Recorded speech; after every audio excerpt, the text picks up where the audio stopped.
Hello friends, welcome back to my channel. अगर आपने इस सीरीज़ के पिछले एपिसोड नहीं देखे हैं तो प्लीज़ पहले देख लीजिए और मेरे चैनल को सब्सक्राइब करना तो बिल्कुल भी मत भूलिए। एपिसोड की शुरुआत में हमें चाइरीन दिखाई जाती है जो कि उस गड्ढे के अंदर ही होती है और सोच रही होती है जो उसने कहा होता है कि मैं तो पहले ही मर चुकी थी, तो इस गड्ढे में रहना मेरे लिए कोई बड़ी बात नहीं है। वो अपना बचपन सोचती है जैसे कि वो गड्ढे में है और मर चुकी है। उसे किसी ने बचाया था तो वो मिस किम थी और कोई उसे आवाज़ देता है, हाथ देता है बाहर निकालने के लिए, तो वो मिस किम को ही सोचकर हाथ आगे बढ़ाती है, लेकिन वो यूनुक होता है। वो चाइरीन को बाहर निकाल लेता है और वो उसे थोड़ा सा हौसला देता है।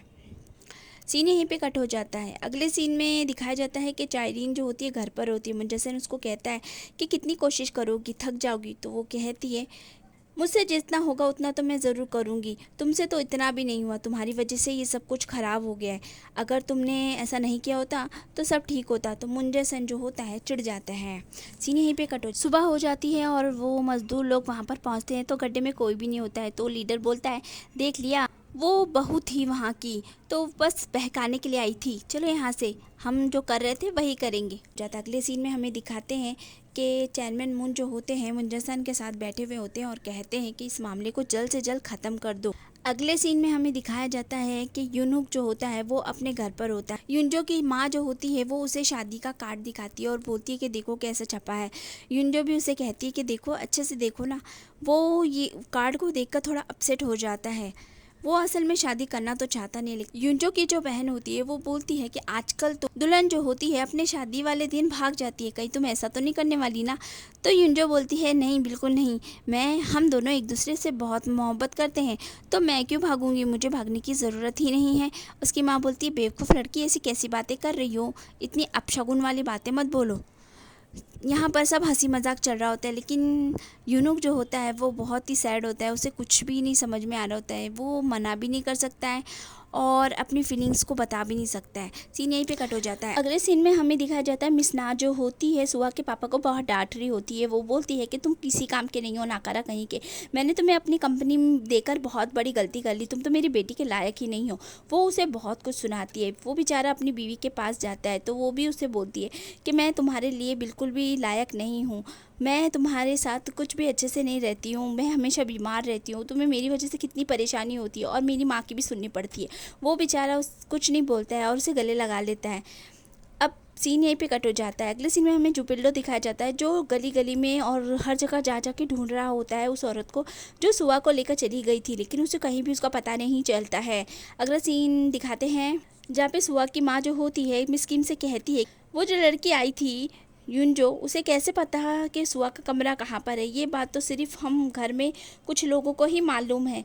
तो वो बोलती है कि मुझे उसे मिलना है तो मेरी बात करा दो। हिरिन जो होती है वो युनजो से मिलने के लिए चली जाती है और वो उसे बोलती है कि तुम्हें कैसे पता वो कमरा कहाँ पर था। तो वो बोलती है मुझे नहीं मालूम, मैं तो वैसे ही चली गई थी। मगर जो हेरिन होती है वो सोचती है कि कहीं यही तो सुआ नहीं है। वो बोलती नहीं नहीं, मैं आपकी बेटी नहीं हूँ, मैं अपनी माँ की बेटी हूँ और मेरी माँ मुझे बहुत प्यार करती है।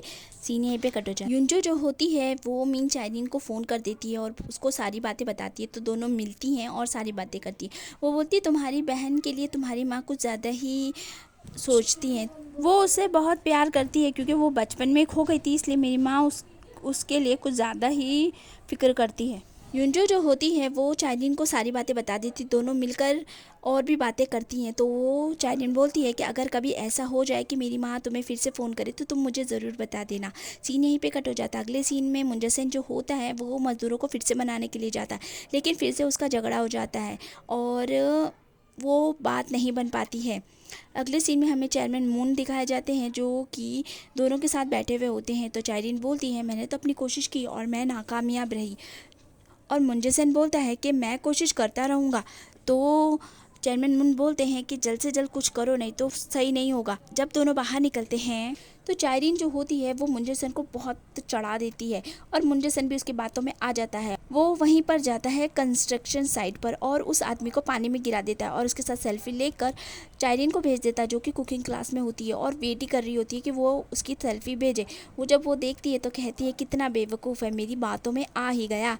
यूनहुक होता है जिसको वहीं पे छोड़ के चला जाता है। यूनहुक उसे फ़ोन करके बताता है कि बारिश बहुत हो रही है और काफ़ी वो पानी के अंदर भीग है। तो वो बोलता है जब तक कि वो मान ना जाए तुम उसे वहीं पे रहने देना, उसके बाद में ही कुछ सोचेंगे। तभी वहाँ पे चायरीन आ जाती है और उसको निकालती है बाहर। वो बोलता है कि तुम ऐसा क्यों कर रही हो, तुम तो उसकी बीवी हो ना। तो वो बोलती है कि उस मुझे अभी आपको बचाना है, इससे ज़्यादा मुझे और कुछ नहीं सुनना। वो उसे वहाँ से निकाल देती है। सीन यहीं पे कट हो जाता है। अगले दिन जब सब लोग वहाँ पर पहुँचते हैं शॉपिंग मॉल के साइड पर, तो सारे मज़दूर वहाँ पर मौजूद होते हैं और चायरीन की बात सुनकर वो लोग काम करने लग जाते हैं। मुंजेसन बोलता है कि ये सब क्या हो रहा है, मैंने तो तुम सबको काम से निकाल दिया था ना। तो चेयरमैन मुन बोलते हैं जब सब ठीक हो गया है तो कोई बात नहीं, चलो यहाँ से। चायरीन जो होती है वो चेयरमैन मुन से सारी बातें बता देती कि उसने किस तरह से उस लीडर को राज़ी किया, और वो बोलती है कि अब आपको अपना वादा निभाना पड़ेगा। तो चेयरमैन मुन बोलता है कि ठीक है, पहले मुझे खाना खिलाओ, तुमने आखिर कुकिंग क्लास में क्या सीखा है, फिर मैं बताऊंगा क्या करना है। रात में जब चायरीन सब्जियां खरीद कर अपने पापा से मिलने के लिए जाती है और उन्हें बताती है कि मैं बहुत जल्दी कंपनी में वापस आने वाली हूँ। तो उसके पापा बोलते हैं ये तो बहुत अच्छी बात है, तुम यहाँ पर आओगी तो मेरी भी मदद हो जाएगी।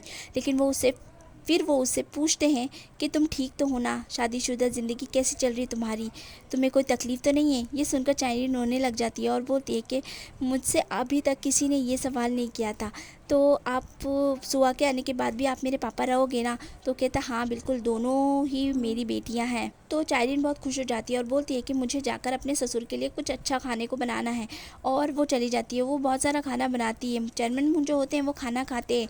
तो चायरीन बोलती है कि चेयरमैन मुन से कहती है कि क्या मैं अब अपने पापा के यहाँ पर काम कर सकती हूँ, क्योंकि मैंने जो कहा था वो करके दिखाया है। तो वो बोलते हैं कि मेरे बेटे को उल्लू बनाकर तुमने ये काम किया है, तुम ये सब छोड़ दो, तुम्हारे लिए मैं एक रेस्टोरेंट खोल दूंगा, तुम अपनी कुकिंग स्किल वहाँ पर दिखाया करो, और वैसे भी मैं तुम्हें 100 में से 40 ही देने वाला हूँ।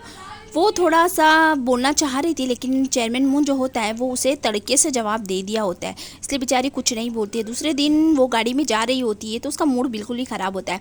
यूनुक बोलता है कि क्या हुआ है, लेकिन वो कुछ नहीं बोलती है। तभी उसके पापा का फ़ोन आ जाता है और कंपनी में वो उसको बुलाते हैं। वो वहाँ पर जाती है तो पता चलता है कि रॉ मटेरियल का बहुत मामला ख़राब हो चुका है, और अब तो सप्लायर लोगों ने और भी ज़्यादा परेशान करना शुरू कर दिया है।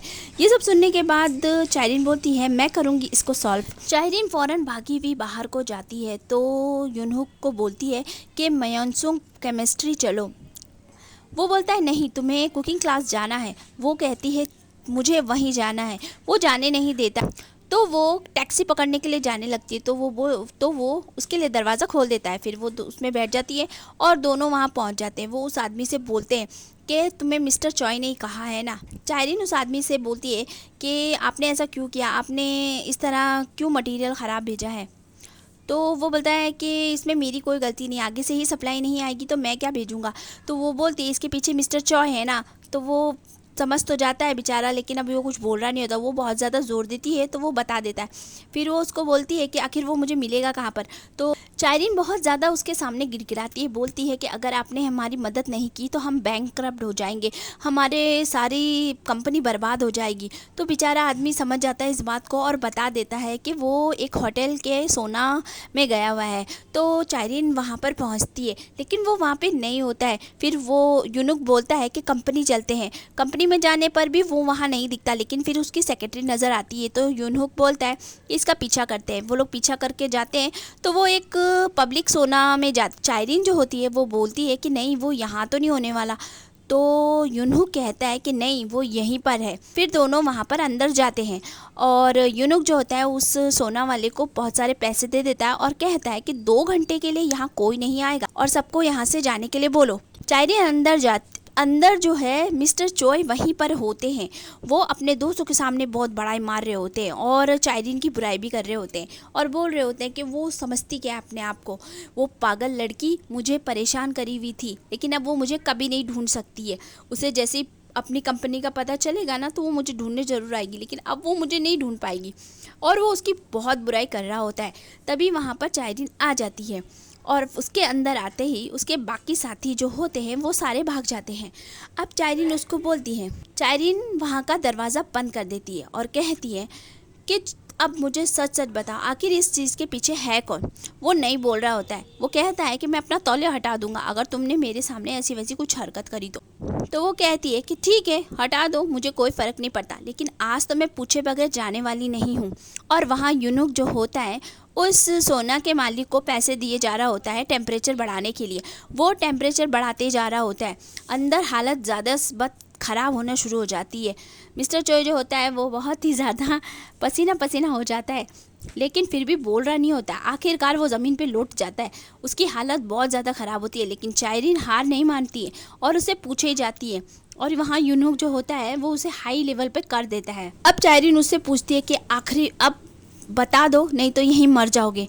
तो फिर वो बोल देता है कि तुम्हारा पति मुंजेसान है जिसने मुझे ये सब करने के लिए बोला था, और वो सब कुछ बक देता है। वो सब रिकॉर्ड कर लेती है और यूनहुक से दरवाज़ा खोलने के लिए बोलती है। यूनहुक दरवाज़ा खोलता है तो चायरीन उसकी गोद में ही गिर जाती है। वो उसे उठाकर लेके चला जाता है। वो बोलता है कि तुम्हें अब हॉस्पिटल जाना चाहिए, तुम्हें इंजेक्शन लगाने की ज़रूरत है। तो वो कहती नहीं, मुझे अभी के अभी चेयरमैन मुन के यहाँ पे जाना है। तो वो कहता है देखो पहले अपनी शक्ल तो देखो कैसी लग रही हो। तो वो कुछ नहीं बोलती है। फिर यूनुक उसको लेकर एक बगीचे में जाता है और उसके लिए कुछ दवाई लेकर आता है। यूनुक उसके पास आता है और यूनुक उसके हाथ में दवाई लगा रहा होता है और बोलता है कि इतना सब कुछ तुमने कर लिया, आखिर तुम ये सब किसके लिए कर रही हो? तो वो कहती है कि तुम्हारे बारे में क्या, तुम भी तो उन लोगों को बेवकूफ़ बना रहे हो। तो यूनुक बोलता है कि मैं तुम जैसा नहीं हूँ, खुद को अपनी फैमिली के लिए कभी बर्बाद नहीं करूँगा। चायरीन बोलती है कि जिन लोगों के पास माँ बाप होते हैं प्यार करने वाले, वो मुझे कभी नहीं समझ पाएंगे। यूनुक बोलता है कि दुनिया में कितने लोग होते हैं जिनके माँ बाप नहीं हैं और फिर भी वो अपनी ज़िंदगी जीते हैं। वो अपने बदन से सारा खून निकाल देना चाहते हैं, शायद अपना सरनेम भी बदल देना चाहते हैं। उन लोगों को अपनी ज़िंदगी में अपनी फैमिली को मिटाना है। तो कुछ ऐसे माँ बाप भी तो होते हैं ना। तो मैं आपको बहुत अच्छी तरीके से समझ सकता हूँ। जब यूनुक ऐसा कहता है तो चायरीन उसके सर पर हाथ फेरने लग जाती है। दूसरे दिन चेयरमैन मुन को पीने के लिए वो कुछ चेयरमैन मुन बोलते हैं कि ये क्या तुम मुझे क्या पिलाना चाहती हो? तो वो कहती है कि जहर लेकर आई हो। वो बोलते हैं क्या जहर पिलाओगी मुझे? तो वो बोलती है कि ये आपकी सेहत के लिए बहुत अच्छा है। तो फिर वो उसे ले लेते हैं और पीने लग जाते हैं। तभी चायरीन बोलती है मेरे पास कुछ है आपको दिखाने के लिए, अगर आप सुनना चाहे तो। तभी वहाँ पर मुंजेसन भी आ जाता है और वो उस डिवाइस को लेना चाहता था, लेकिन चायरीन भी थी चालाक, उसने नहीं देती है और बोलती है अगर मेरे पापा की सारी प्रॉब्लम सॉल्व नहीं हुई तो ये ज़रूर मीडिया में चला जाए। जो होती है चेयरमैन मुन से कहती है अगर आप मेरी बात नहीं सुनेंगे तो मैं मीडिया में भी जा सकती हूँ। तो वो उसे वो टेप वहीं पे रखने के लिए बोलते हैं और कहते हैं ठीक है तुम जो चाहती हो मैं वो कर दूंगा। तो वो कहती है कि मटेरियल का मामला जल्दी से सॉल्व कर दीजिए और मिस्टर चॉय से कहिए कि वो सही दाम पे हमें पूरा माल दे दे। तो चेयरमैन मुन जो होते हैं अंदर जाकर उस टेप को सुनते हैं और उसके बाद मुंजेसान से बोलते हैं कि ये तो मेरी उम्मीद से भी बहुत ज़्यादा चालाक निकली, तो तुम जल्दी से ये मामला रफा दफा करो और मटेरियल वापस सही दाम पर दिलवा दो। सीन यहीं पे कट हो जाता है। अगले सीन में मुंजेसन जो होता है चायरीन को लेकर एक शादी में जाता है। वहाँ पर मुंजेसन बोलता है कि मुझे तो यकीन ही नहीं हो रहा है कि मैं इस तरह की शादी में भी आ सकता हूँ। यूनुक वहाँ पर आता है और बोलता है कि आप लोग आ गए। मुंजेसन बोलता है कि तुम्हें तो खुश होना चाहिए कि मैं तुम्हारी शादी में आया हूँ। तो वो उनका शुक्रिया अदा करता है। मुंजेसन को फ़ोन आ जाता है तो वो बात करने के लिए बाहर चला जाता है। चायरीन बोलती है कि तुमने मुझे क्यों नहीं बताया? यूनुक बोलता है कि अगर मैं बता देता तो क्या बात कुछ और होती? चायरीन बोलती है कि शायद मैं तुम्हें कुछ भी नहीं कहती। उस लड़की के साथ खुश रहना जो तुम्हारे लिए सही नहीं है, या कि ये कहूँ कि गलत भी नहीं है। यूनुक बोलता है कि इसका क्या मतलब है? वो कहती है कि मैं नहीं बताऊंगी। यूनुक बोलता है कि मत बताओ, लेकिन तुम बोल तो पाओगी ना, तो बोलती क्यों नहीं हो, बोलो मुझसे। तो वो उसको देखने लग जाती है और शादी की बधाई देने लग जाती है। यूनुक कहता है तो ठीक है, फिर मुझे भी तो तुमको थैंक यू बोलना चाहिए ना। चायरीन जो होती है वो यूनुक से नज़र चुराने लग जाती है। फिर वो उसका डिवाइस निकाल कर उसको देती है और कहती है कि ये तोहफ़ा है मेरा तुम्हारे लिए। और वो बोलती है कि आगे से मैं तुम्हारे रास्ते में बिल्कुल भी नहीं आऊँगी, तुम्हें जो भी करना है तुम कर सकते हो, मैं किसी से नहीं बोलूँगी, चाहे वो किसी के भी बारे में हो, मैं बिल्कुल भी परेशान नहीं करूँगी। ये कहकर वो वहाँ से जाने लग जाती है। तो यूनुक उसका हाथ पकड़ के उसको साइड में लेके चला जाता है। जब वो चायरीन को ले जा रहा होता है तो युनजो उसको देख लेती है। वो साइड में ले जाकर चायरीन से बोलता है अब मैं जो तुमसे बोलने जा रहा हूँ तुम ध्यान से सुना, कम से कम आज के लिए मैं झूठ नहीं बोलूँगा। चाहे लोगों से मुझे कुछ भी सुनना पड़े लेकिन मुझे कोई भी फर्क नहीं पड़ता है। चाइरीन बोलती आखिर तुम क्या करना चाहते हो? तो यूनुक बोलता है कि आखिर मिन चाइरीन है कौन और वो मेरे लिए क्या है? तो चाइरीन बोलती है कि तुम पागल हो गए हो क्या? तो वो उसे कस के पकड़ लेता है और किस करने लग जाता है। ये सब पीछे खड़ी हुई यूनजो देख लेती है और उसे एकदम से सदमा लग जाता है। फ्रेंड्स, आज का वीडियो यहीं पे खत्म होता है, अगला वीडियो भी जल्दी आएगा, तो प्लीज़ इसका नेक्स्ट एपिसोड देखना मत भूलिएगा, वो बहुत ही ज़्यादा इंटरेस्टिंग होने वाला है। अगर आप मेरे चैनल पर नए हैं तो मेरे चैनल को सब्सक्राइब जरूर कीजिएगा, बेल आइकन भी दबा दीजिएगा ताकि आने वाली वीडियोज़ की नोटिफिकेशन आपको मिल जाए। Thank you, bye bye.